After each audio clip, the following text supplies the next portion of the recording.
Just then his sharp night eyes caught a glint of something bright behind a tree not far away. It was a small silver speck of moonlight shining on a polished surface. Mr. Fox lay still, watching it. What on earth was it? Now it was moving. It was coming up and up. Great heavens, it was the barrel of a gun! As quick as a whip, Mr. Fox jumped back into his hole, and at that same instant the entire wood seemed to explode around him. Bang, bang, bang, bang! The smoke from the 3 guns floated upward in the night air. Boggis and Bunce and Bean came out from behind their trees and walked down towards the hole. "Did we get him?" said Bean. One of them shone a flashlight on the hole, and there on the ground, in the circle of light, half in, half out of the hole, lay the poor, tattered, blood-stained remains of a fox's tail. Bean picked it up. "We got the tail, but we missed the fox," he said, tossing the thing away. "Ah, dang and blast," said Boggis. "We shot too late. We should have let fly the moment he poked his head out." "He won't be poking it out again in a hurry," Bunce said. Bean pulled a flask from his pocket and took a swig of cider. Then he said, "It'll take 3 days at least before he gets hungry enough to come out again. I'm not sitting round here waiting for that. Let's dig him out." "Ah," said Boggis. "Now you're talking sense. We can dig him out in a couple of hours. We know he's there." "I reckon there's a whole family of them down that hole," Bunce said. "Then we'll have the lot," said Bean. "Get shovels." The terrible shovels. Down the hole, Mrs. Fox was tenderly licking the stump of Mr. Fox's tail to stop the bleeding. "It was the finest tail for miles around," she said between licks. "It hurts," said Mr. Fox. "I know it does, sweetheart, but it'll soon get better." "And it will soon grow again, Dad," said one of the small foxes. "It'll never grow again," said Mr. Fox. "I shall be tailless for the rest of my life."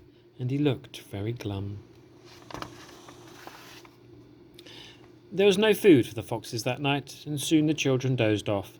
Then Mrs. Fox dozed off, but Mr. Fox couldn't sleep because of the pain in the stump of his tail. "Well," he thought, "suppose I'm lucky to be alive at all. And now they found our hole, we're going to have to move out as soon as possible. We'll never get any peace if we—" What's that? He turned his head sharply and listened. The noise he now heard was the most frightening noise a fox can ever hear, the scraping of shovels digging into the soil. "Wake up!" he shouted. "They're digging us out!" Mrs. Fox was wide awake in a second. She sat up, quivering all over. "Are you sure that's it?" she whispered. "I'm positive. Listen." "They'll kill my children!" cried Mrs. Fox. "Never," said Mr. Fox. "But, darling, they will," sobbed Mrs. Fox. "You know they will." Scrunch, scrunch, scrunch went the shovels above their head. Small stones and bits of earth began falling from the roof of the tunnel. "How will they kill us, Mummy?" asked one of the small foxes. His round black eyes were huge with fright. "Will there be dogs?" he said. Mrs. Fox began to cry. She gathered her 4 children close together and held them tight. Suddenly there was an especially loud crunch above their heads, and the sharp end of the shovel came right through the ceiling. The sight of this awful thing seemed to have an electric effect on Mr. Fox. He jumped up and shouted, "I've got it! Come on, there's not a moment to lose! Why didn't I think of this before?"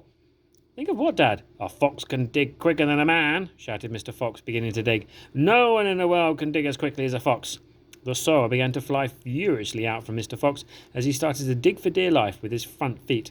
Mrs. Fox ran forward to help him. So did the 4 children. "Go forwards," ordered Mr. Fox. "We've got to go deep as we possibly can." The tunnel began to grow deeper and longer.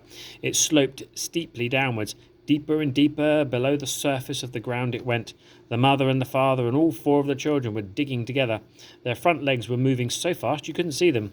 And gradually the scrunching and scraping of shovels became fainter and fainter. After about half an hour, Mr. Fox stopped digging. "Hold it," he said. They all stopped. They turned up and looked back up the tunnel they had just dug. It was all quiet. "Phew, I think we've done it. They'll never get as deep as this." "Well done, everybody." They all sat down, panting for breath, and Mrs. Fox said to her children, "I should like you to know that if it wasn't for your father, we'd all be dead by now. Your father is a fantastic fox." Mr. Fox looked at his wife and smiled. He loved her more than ever when she said things like that.